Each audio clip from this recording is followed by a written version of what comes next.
Ya está aquí el Padre José de Jesús Aguilar Valdés, la voz amable de la radio. La voz amable de la radio. Esto es En tu Camino, en tu Camino, en tu Camino.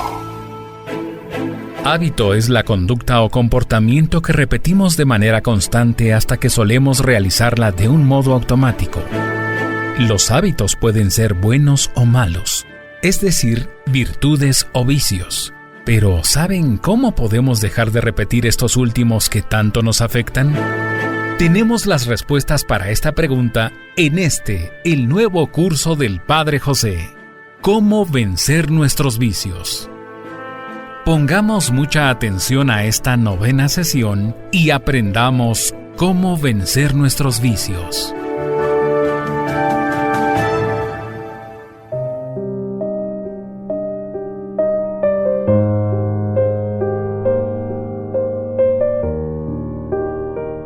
¿Qué tal, amigas y amigos?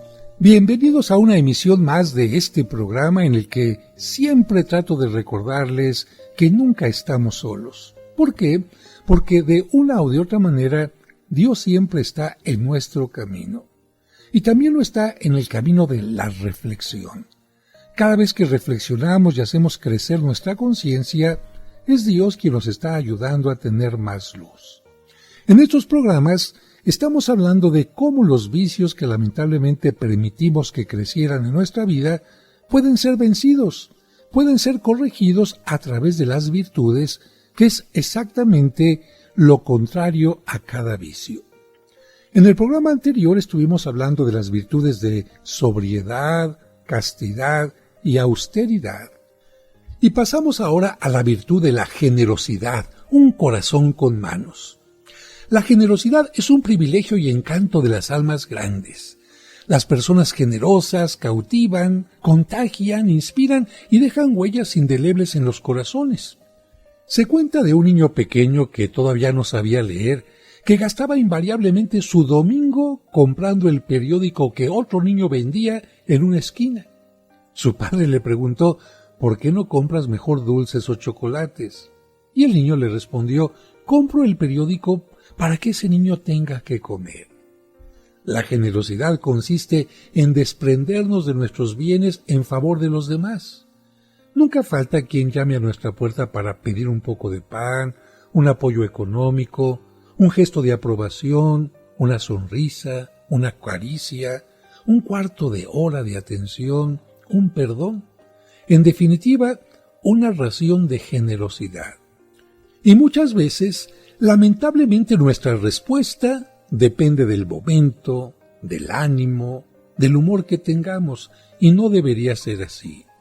El corazón generoso nunca tiene puesto el pasador y está dispuesto a dar lo que puede y a menudo un poco más. Claro está, la generosidad no se improvisa. El desprendimiento efectivo exige uno previo, el desprendimiento afectivo. Fíjate, el desprendimiento efectivo exige el afectivo. Solo un corazón desprendido de sí mismo y de sus cosas está dispuesto a dejarse despojar, y no hay que olvidar, por otro lado, que Dios es la fuente inagotable de toda generosidad, porque Él es amor, y el amor, enseña Santo Tomás de Aquino, se difunde por sí mismo. Su esencia es dar. En este sentido, cuando somos generosos revelamos a los demás el mismo rostro de Dios amor, su presencia viva y operante en nuestras fibras más profundas. Más que un superávit de bienes materiales, la generosidad requiere un superávit de amor. No consiste en dar lo que nos sobra, sino en compartir también aquello que necesitamos. Recuerdo a una vendedora de golosinas que se acercó a la ventana del auto mientras yo esperaba en la fila para cargar gasolina. Cuando abrí la ventanilla se dio cuenta que era sacerdote y con una amable sonrisa simplemente me dijo, «Padre, yo le quiero ayudar. Reciba estos cacahuates japoneses». Ahí está, una muestra de generosidad. Hay personas que no creen en la generosidad. Piensan que el mundo no se va a arreglar con caridades, sino con transformaciones más profundas, estructurales, y quizá tienen razón. Se requieren cambios de fondo en la organización económica y social para que globalmente haya menos hambre y pobreza material. Pero también es cierto que, como testimoniaba la Madre Teresa de Calcuta, por cada gota de dulzura que alguien da, hay una gota menos de amargura en el mundo. Afortunadamente, existen muchas instituciones que se dedican a canalizar las ayudas y asegurar que sean bien utilizadas. Es muy alentador constatar el florecimiento de tantas iniciativas y fundaciones de carácter social o religioso cuyo fin es aliviar las necesidades de quienes menos tienen. Sin duda, al participar y colaborar con estas formas de caridad institucional, vivimos la generosidad de una manera muy eficaz. Sin embargo, no hay que olvidar el valor de la ayuda directa, personal, cara a cara y mano a mano, siempre que sea posible, dándole así un rostro concreto y cálido a nuestra caridad. Un pan entregado con amor puede alimentar mucho más que 100 panes dados con frialdad. Pero la auténtica generosidad va más allá de dar cosas materiales, porque hay quienes necesitan comprensión, hay quienes necesitan que hablemos bien de ellos porque se encuentran deprimidos, otros necesitan reconciliación y piden a gritos nuestro perdón y una nueva oportunidad.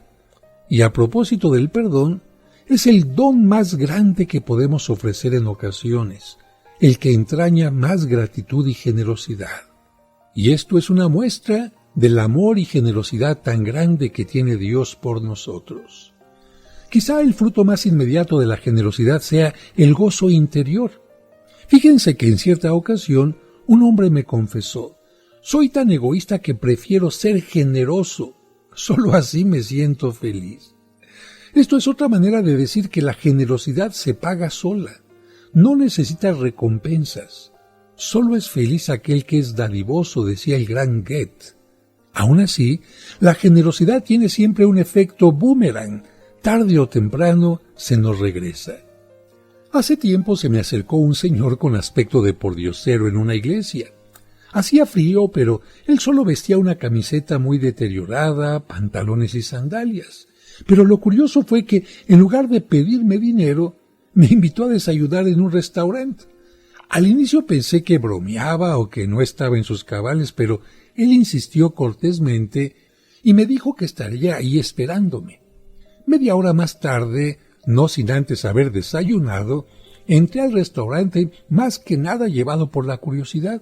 Y efectivamente, el señor estaba ahí ante una mesa bien servida y ahora en compañía de una mujer que a leguas parecía de la alta sociedad. Era su esposa. Me invitó a sentarme y me contó su historia. Empresario exitoso, dueño de 2 grandes fábricas de comida enlatada, vestía de pobre hasta la hora del desayuno y pasaba algo de frío para recordar sus raíces y mantener desprendido su corazón. De joven sufrió mucho, pero nunca se rindió. Con gran talento y tenacidad emprendió su negocio y le fue bastante bien. Al terminar, me firmó un cheque, bastante generoso por cierto, para apoyar al seminario. Con el tiempo supe que ese mismo señor sostenía habitualmente más de media docena de instituciones de beneficencia. Caras vemos, corazones no sabemos, dice el refrán, y así pasa también con la generosidad. Se esconde en donde menos nos imaginamos, pero cuando sale a la superficie, revela la verdadera grandeza de una persona. Y ahora vamos con las preguntas sobre la generosidad. ¿Percibo con facilidad las necesidades de los demás?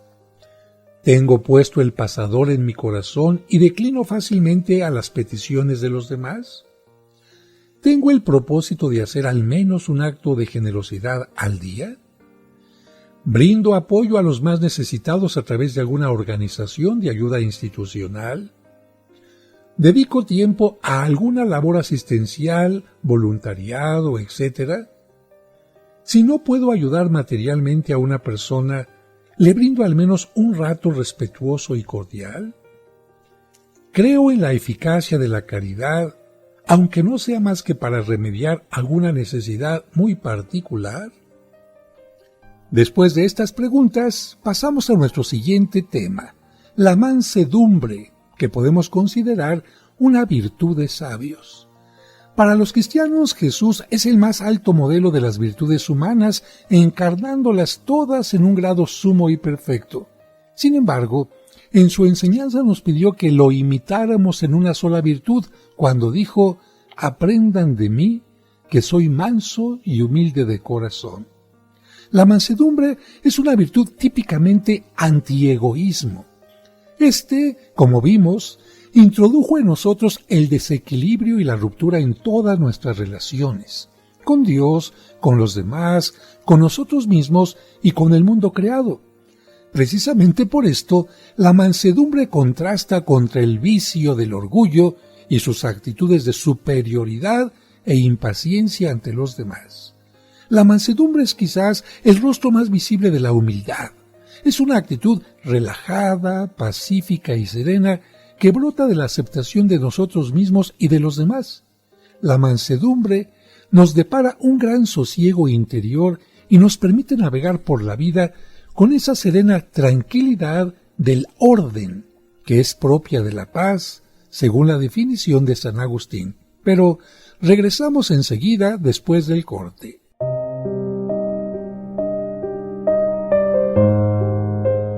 En un momento regresamos para seguir aprendiendo cómo vencer nuestros vicios.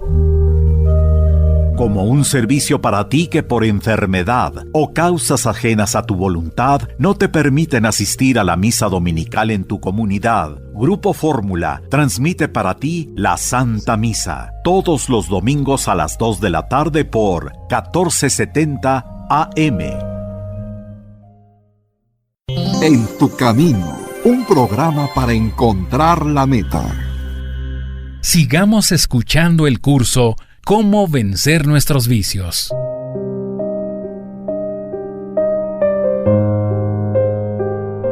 Muchas gracias por continuar con nosotros y seguimos hablando de la mansedumbre, que por cierto no tiene nada que ver con una actitud pasiva, débil, de resignada sumisión, ni tampoco con una mera paz de compromiso, así estar en paz por compromiso.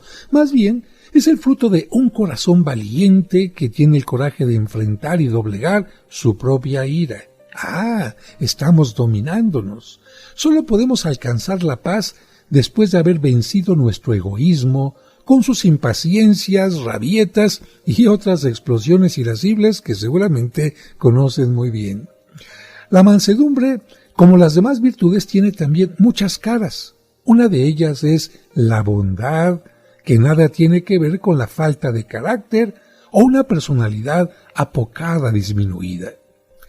El Papa Juan XXIII, a quien todo el mundo conocía como el Papa Bueno por su célebre benignidad, en cierta ocasión le reveló a su confesor este secreto: «Yo creo que la bondad no es una cualidad innata de algunos corazones, es decir, algo con lo que nacemos ya, sino el salario por el duro trabajo que se hace aquí dentro». Y lo decía señalando su corazón.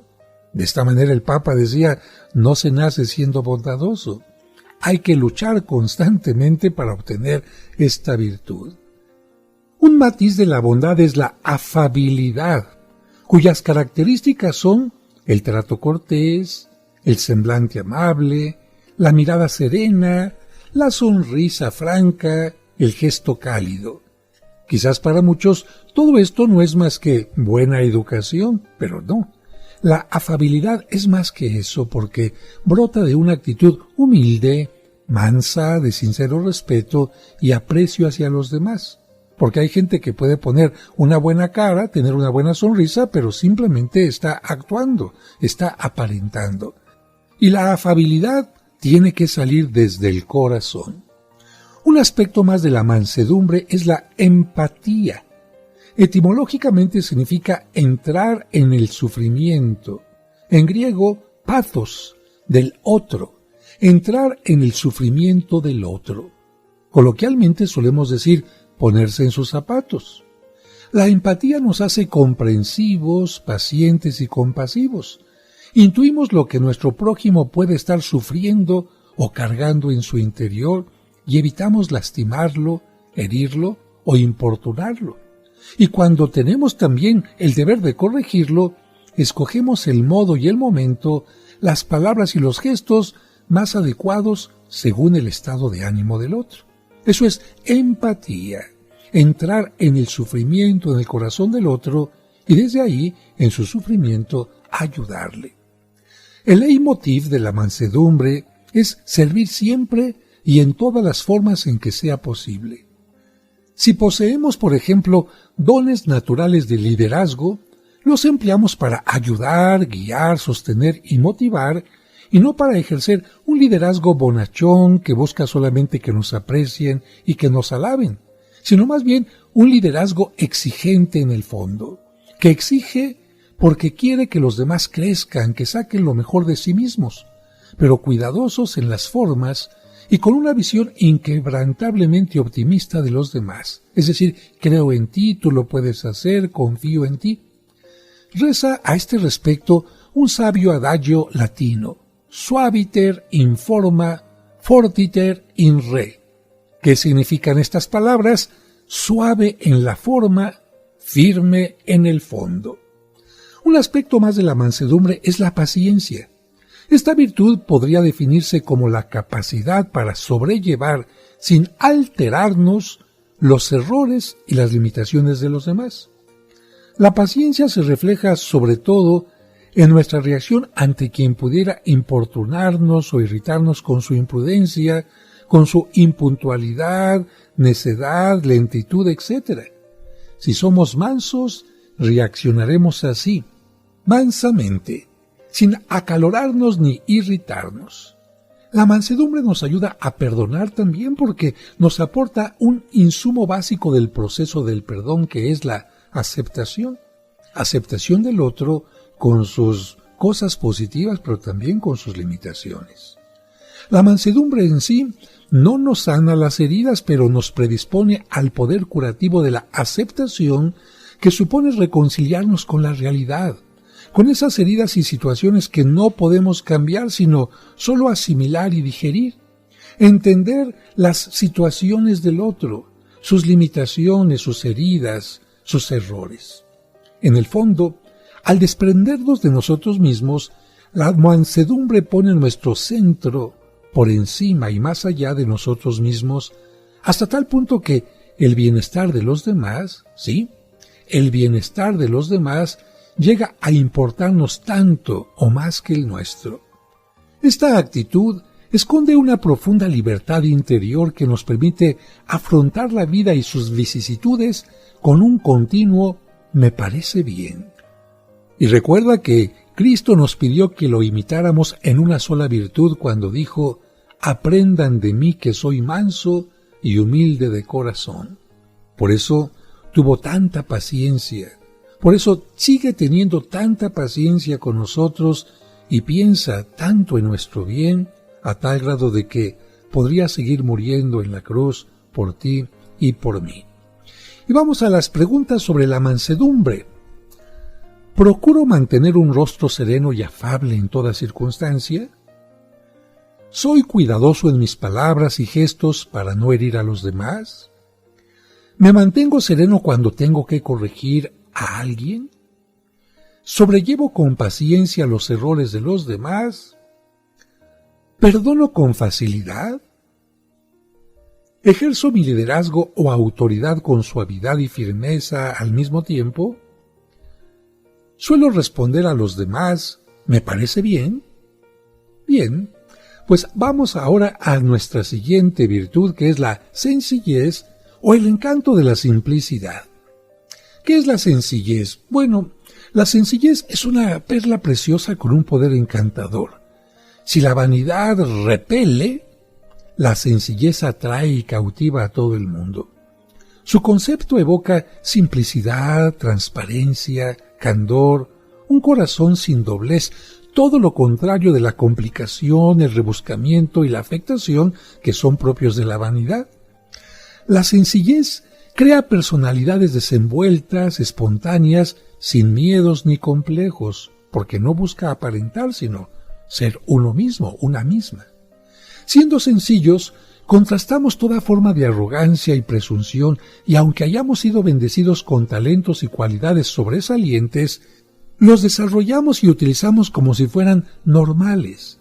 Camuflamos todo lo que hacemos, por extraordinario que sea, bajo la piel de lo ordinario. La presunción es todo lo contrario, y por lo mismo va en dirección contraria. Todo lo que hace, por ordinario que sea, quiere que parezca extraordinario. No han faltado grandes personalidades en la historia que han brillado especialmente por su sencillez, con ese mágico encanto de aparentar ser poca cosa. Recuerdo en particular a Juan Pablo I, el Papa de la Sonrisa, como se le llamó, quien atrajo inmediatamente la atención del mundo. ¿Por qué? Por su sencillez personal. Su papado duró solo 33 días, uno de los más breves en la historia de la Iglesia Católica, pero su sencillez, su sonrisa, dejó una huella profunda en muchos corazones, incluyendo en el corazón de su sucesor que quiso tomar su nombre, y se llamó Juan Pablo II. La sencillez nos ayuda a ser muy transparentes, a mostrarnos como somos sin pretensiones, a no usar máscaras ni disfraces, ni aparentar lo que no somos. La sencillez nos permite movernos siempre en el terreno de la verdad y nos ubica en nuestra realidad. La sencillez también nos lleva a reconocer algo difícil, nuestros errores abiertamente y sin justificaciones, con la madurez de quien sabe que equivocarse es humano y que en la vida solemos aprender más de los errores que de los aciertos. Además, todos sabemos que por intentar ocultar, silenciar un primer error, terminamos cometiendo otros más graves. La sencillez, paradójicamente, nos inculca un alto sentido de nuestra dignidad personal. La humildad nos hace sentir seguros y contentos con nosotros mismos. No necesitamos arrastrarnos ni asumir posturas serviles para granjearnos unas palmaditas o un agradecimiento. Además, nos vuelve refractarios a los sentimientos de inferioridad y en general a cualquier complejo. Reconocemos con objetividad nuestro valor y competencia sin compararnos con los demás ni sentirnos más ni menos. Incluso disfrutamos al exaltar y destacar las cualidades ajenas. El hablar bien de los demás llega a ser un gozoso entretenimiento. Y como a todas las personas nos gusta que reconozcan nuestras habilidades, todas las cosas positivas que hacemos, una persona que tiene esta característica hace que los demás siempre le aprecien. Vamos a un breve corte y regresamos enseguida.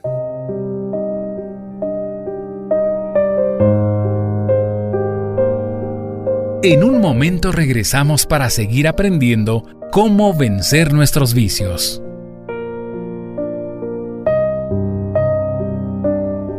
Y recuerda que tú nunca estás sola o solo porque, de una u otra manera, Dios siempre se hace presente en tu camino.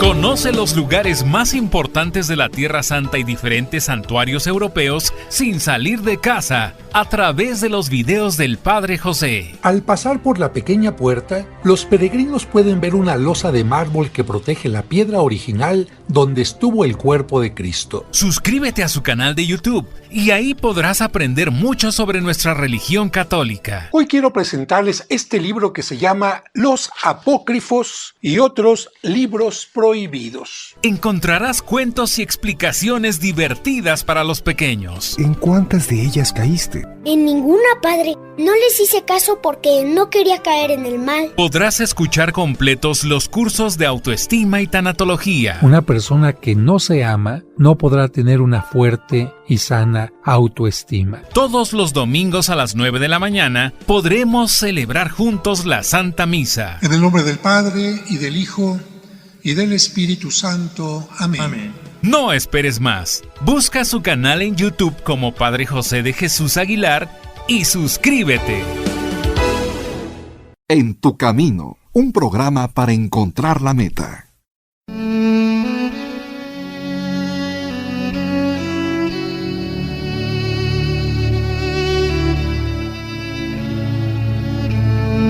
Señor, te damos gracias por habernos dado estos hijos. Es una alegría para nosotros y las preocupaciones, temores y fatigas que nos cuestan las aceptamos con serenidad. Ayúdanos a amarlos sinceramente. A través nuestro has hecho surgir vida. Desde toda la eternidad tú los conocías y amabas. Danos sabiduría para guiarlos, paciencia para instruirlos, vigilancia para acostumbrarlos al bien mediante nuestro ejemplo. Fortalece nuestro amor para corregirlos y hacerlos más buenos. En ocasiones es tan difícil comprenderlos, ser como ellos nos desean, ayudarlos a hacer su camino. Enséñanos tú, Padre bueno, por los méritos de Jesús tu Hijo y Señor nuestro. Amén. Sigamos escuchando el curso Cómo vencer nuestros vicios.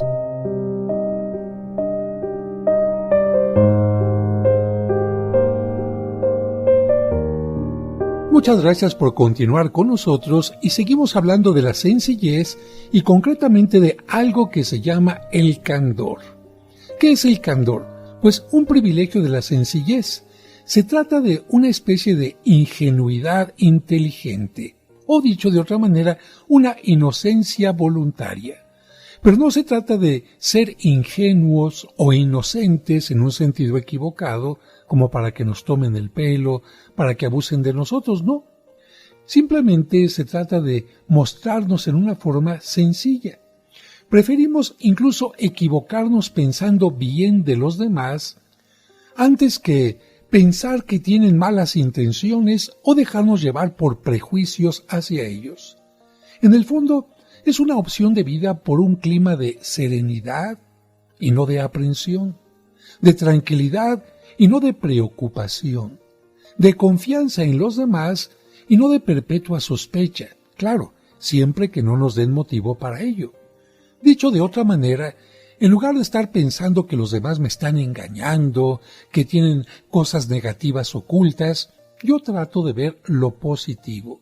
Dicho de otra manera, el candor es como ver a los demás como los ve un niño, no como a veces los adultos los vemos, con prejuicios, ya poniendo en su mente, en sus ideas, cosas negativas contra nosotros, estar sospechando de todo lo que hacen, y esto evidentemente hace que nuestra mente, en lugar de ser simple, sencilla, se vaya llenando de complicaciones. Te pongo un ejemplo, como el de aquella persona que es celosa, y apenas la pareja está saliendo de casa, ya en su mente empieza a sospechar. Seguramente se va a ir con la otra persona, a lo mejor no llega al trabajo, y qué tal si se va a un motel, y no ha llegado al trabajo, ya le marqué, seguramente está con el otro, en lugar de estar pensando, quizás el autobús se demoró un poco o cosas así. Qué distinto es tener una mente simple y sencilla a tener una mente complicada, con sospechas y con prejuicios. Y claro, al pensar con esta forma de sospechas, de prejuicios, se pierde una libertad interior. Y te pongo el ejemplo nuevamente del celoso. Aquella persona que está sospechando de la infidelidad de la pareja, o aquel jefe que está sospechando de que sus trabajadores lo están engañando, o aquella persona que va a la tienda y sospecha que le están vendiendo kilos de 800 gramos, evidentemente que no tiene una libertad interior. Y también solo se puede tener una libertad interior cuando nos equivocamos si mantenemos la sencillez. La gente complicada que se preocupa más por aparentar, nunca me equivoco, soy perfecto, todo me tiene que salir exactamente como lo he previsto, no acepta un error. En cambio, quien es simple simplemente dice, me equivoqué, me falló, como decía el Chavo del Ocho, se me chispoteó, ¿y qué pasó? Soy humano, no hay ningún problema, corrijo, aprendo del error y sigo adelante. En cambio, imagínense una persona vanidosa, orgullosa que se equivoca, sufre. ¿Cómo es posible? He hecho el ridículo. ¿Cómo me permití hacer esto? No es posible, yo nunca fallo. Y su mente se empieza a llenar de una guerra interior. Así que recuerda, la sencillez también te puede dar esta paz interior. Quizás por esto Cristo habría dicho, hay que ser como los niños para alcanzar el reino de los cielos. Y ya tocado el tema de la sencillez, vamos con las preguntas. ¿Venzo mi resistencia a actuar cuando corro el riesgo de quedar mal? ¿Me siento seguro y satisfecho conmigo mismo? ¿Soy transparente, espontáneo y abierto? ¿Pienso siempre bien de los demás, evitando la sospecha y desconfianza si no hay motivo para ello? ¿Reconozco mis errores con sencillez? Si poseo talentos o cualidades sobresalientes en algún campo, ¿los utilizo con sencillez, evitando la ostentación y la presunción? ¿Rechazo la idea de que todo el mundo me está observando? Bien, pasamos al siguiente tema, que es la apertura.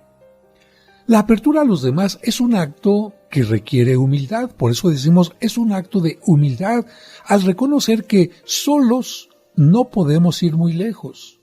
Y es también un acto de sensatez. No hace falta una mente muy aguda para descubrir que la humanidad subsiste gracias a una fina red de relaciones tejida a base de necesidades mutuas. Por ejemplo, tú ordeñas una vaca para tener leche, tú vas al campo y lo siembras para tener granos en tu comida, tú vas al campo también y siembras la verdura, tienes criadero de gallinas, de cerdos o de vacas para tener la carne, eres fabricante de plástico, eres una persona que fabrica vidrio. No, tienes una gran cantidad de cosas que recibes de los demás y precisamente por eso hay que estar abiertos para recibir cosas positivas de los demás y también, ¿por qué no?, su crítica y otras cosas. Pero no solamente recibir, porque seguramente tú también haces muchas cosas, tienes muchas habilidades, muchas ideas que pueden enriquecer esta red de relaciones. Y hablando de la red y de las necesidades, empecemos por decir que necesitamos de Dios. Somos obra de sus manos y soplo de su espíritu, para decirlo con el libro del Génesis. Sin el acto creador de Dios no existiríamos. Y ese acto divino de amor puro, por cierto, sostiene y abraza nuestro ser en cada instante. La humanidad, siempre adolescente al fin, ha pretendido muchas veces zafarse de esta dependencia radical de Dios, pero cuanto más la ha negado, tanto más desnuda e incomprendida se ha sentido, como Adán y Eva se sintieron cuando se separaron de Dios. Es lo que el gran teólogo francés Henri de Lubac describió en un libro de título muy sugestivo, El drama del humanismo ateo. Las expresiones populares, si Dios quiere, Dios mediante, primero Dios, esconden un gran realismo y en el fondo una gran humildad. Expresan la convicción de que estamos más en las manos de Dios que en las nuestras. Abrirnos a Dios supone acudir a Él en todo momento, en lo grande y en lo pequeño. Solo Él tiene la visión completa de nuestra vida. Más aún, solo Él conoce el proyecto que justifica nuestra existencia. Por lo tanto, ¿cómo no pedirle indicaciones para nuestra ruta? Hasta en las pequeñas decisiones de todos los días se nota quién está conectado con Dios y quién no. A propósito de esto, les hablo de un joven cantautor de talento extraordinario que antes de sentarse a componer busca el silencio y la oración para inspirarse y motivarse. Él bien sabe que no hay musa más inspiradora que Dios mismo, Señor y autor de la auténtica belleza. Y no es que escriba canciones religiosas, pero todo lo que compone lleva de algún modo el sello de esa inspiración que viene de lo alto. Cualquier artista, si se conecta con Dios, seguramente creará grandes obras. En segundo lugar, hablando de esta red de dependencias, de relaciones, de apertura, tenemos que hablar de la familia. No es casualidad el hecho de que entre los mamíferos el bebé humano sea el que menos puede valerse por sí mismo. Y esto no crean que es un defecto de la naturaleza. Es la prueba más bien de que el ser humano necesita lazos más profundos, estrechos y duraderos por ser una persona, es decir, un ser relacional. Su yo, para descubrirse a sí mismo y hasta para amarse a sí mismo, necesita un tú tan personal como él, con quien interactuar y a quien amar. Qué interesante, ¿no? Los animalitos mamíferos a los cuantos días, a las cuantas semanas, ya se independizaron de papá y de mamá. En cambio, como los seres humanos somos seres personales, necesitamos lazos más profundos, estrechos y duraderos, como el afecto y, por supuesto, una educación que nos ayude a salir de nuestro yo para encontrarnos con un tú y hacer un nosotros. Pero vamos a un corte y regresamos enseguida.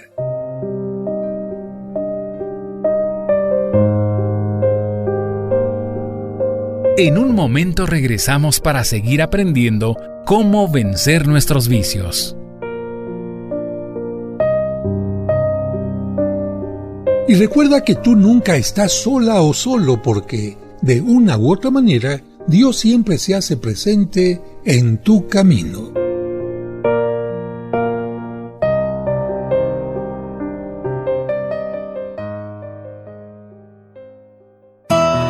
Seguimos acompañándote en tu camino. Ya volvemos después de la pausa.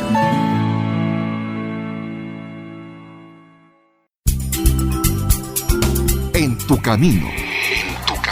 Con el Padre José de Jesús Aguilar Valdés, la voz amable de la radio.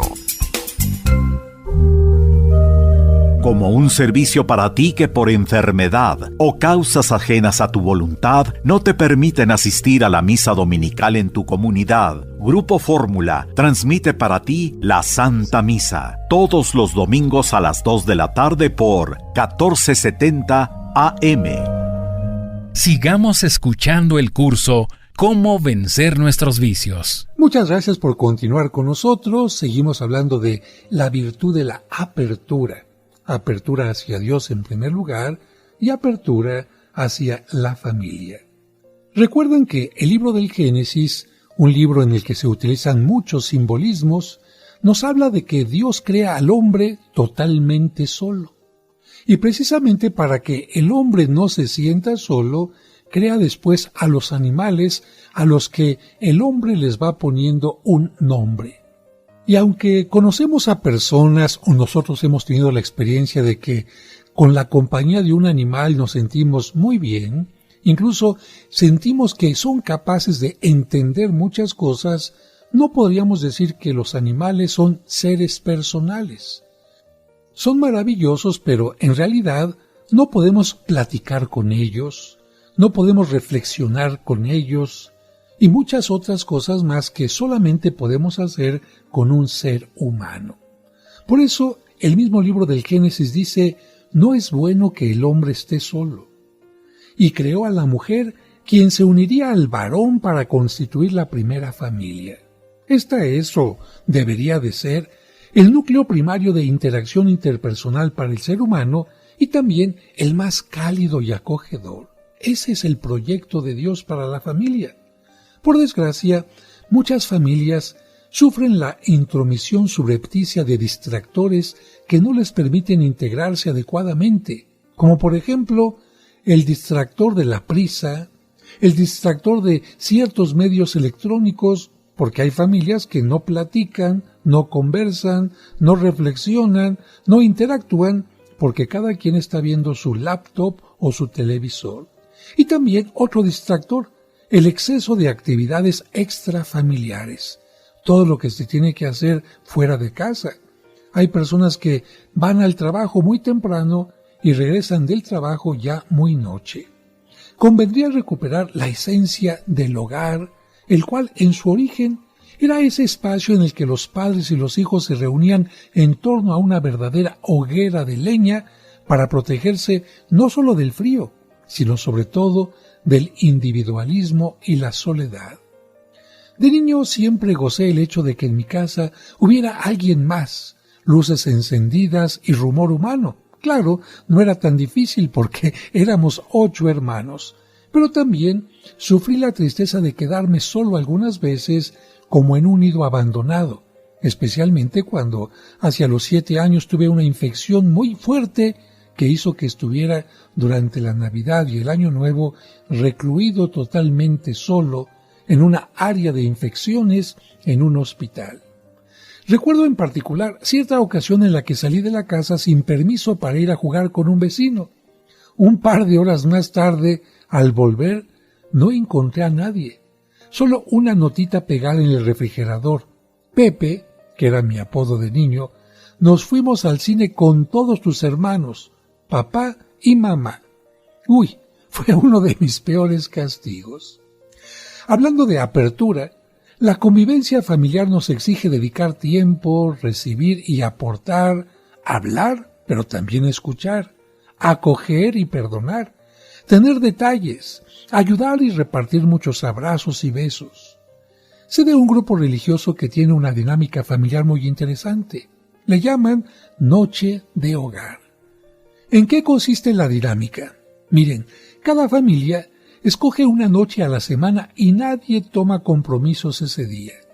Llegada la noche, la familia se reúne en la sala, se lee un fragmento del Evangelio y cada uno lo comenta espontáneamente. Luego, se tiene alguna dinámica de integración que ayude a conocerse mejor, limar asperezas y reencontrarse en un clima divertido y relajado. Se hace un momento de oración y se pasa a la cena con algún toque especial y un ambiente casi festivo. Iniciativas como esta yo creo que pueden cambiar la fisonomía de una familia y darle una unidad casi indestructible. Bien decía un célebre predicador de los años 70, familia que reza unida, permanece unida. Yo tengo una especial admiración por los judíos porque ellos el sábado conviven todo el día en familia. Pero lo más hermoso es que cuando empieza el Shabbat, el viernes por la tarde, la mujer enciende las velas para recordar que ella de alguna manera tiene que ser fuego, calor, ternura en el hogar. El marido la bendice. El marido bendice a los hijos y después de orar juntos y compartir algunos pensamientos, cenan también juntos. Más aún, la religión judía pide que el hombre, si es posible, pase la noche con su esposa y tengan relaciones íntimas. ¿Qué hace esto? Que los judíos se mantengan siempre muy unidos.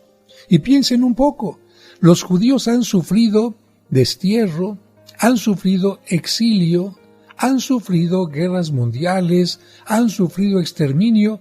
¿Y por qué se mantienen tan fuertes? A mí me parece que es especialmente el ingrediente principal.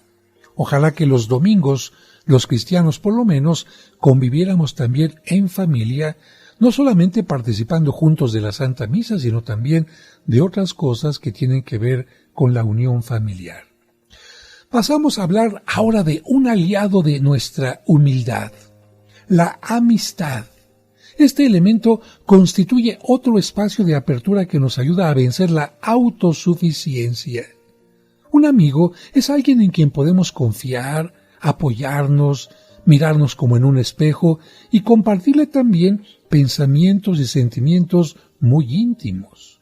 Un amigo es compañero, confidente y consejero y también un aliado de nuestra humildad. La amistad expresa una particular apertura afectiva. Por eso es capaz de desafiar el tiempo, las contrariedades y hasta las desavenencias momentáneas, porque en toda amistad, en toda relación, hay de repente un conflicto, un desencuentro, un no estar de acuerdo en algo, pero eso puede ser momentáneo. Las amistades se dan normalmente en círculos concéntricos, desde las más íntimas hasta las más distantes. Por eso es muy importante escoger muy bien el círculo más cercano. Personas con las que congeniamos y conectamos de manera especial, con quienes hemos compartido quizá años de escuela, o que tal vez encontramos fortuitamente en nuestra vida haciendo un clic especial y que nos han dado prueba de merecer nuestro afecto y confianza. pero entre los amigos siempre hay algunos muy especiales. Por eso, aún más delicado es escoger un buen confidente, alguien con quien poder compartir nuestras situaciones más delicadas, nuestras dificultades y crisis, quizás algún secreto personal que necesita, además de gran reserva y discreción, consejo, aliento y comprensión. Pero un amigo no solamente nos escucha, sino también necesita ser escuchado y de alguna manera interviene en nuestra vida. Un hermano y un amigo siempre tienen derecho a entrometerse en nuestra vida sin más pasaporte que el de su amor sincero y preocupado. Nuestros amigos también nos ayudan con sus consejos a evitar peligros. Recordemos aquel pasaje de la Odisea en el que Odiseo deseaba escuchar el canto de las sirenas y para ello les pidió a sus compañeros marineros que lo ataran al mástil de su embarcación. Así lo hicieron y, gracias a esa medida un tanto drástica, Odiseo pudo resistir la tentación de arrojarse al mar, seducido por el canto de las sirenas, y nadar hacia sus temibles garras. Pues también nuestros buenos amigos tienen que atarnos algunas veces para que no cedamos al peligro. Las sirenas en la Odisea tenían forma de pájaros que acababan con los seres humanos y los obligaban con su canto a arrojarse al mar. En este caso, los amigos ayudaron a Odiseo. Y terminamos el programa con las preguntas sobre la apertura. ¿Pienso con frecuencia que estoy más en las manos de Dios que en las mías? ¿Le pido habitualmente a Dios luz, consejo y fortaleza? ¿Valoro el aprendizaje que recibo de mi familia? ¿Gozo el tiempo que convivo con ella? ¿Soy humilde y me dejo aconsejar por los demás? ¿Escojo bien a mis amigos? ¿Permito que me digan mis verdades? ¿Aprecio el trabajo en equipo? Pues hasta aquí dejamos el programa y como siempre yo te recuerdo que tú nunca estás solo porque de una o de otra manera Dios siempre está en tu camino. Que Dios te bendiga.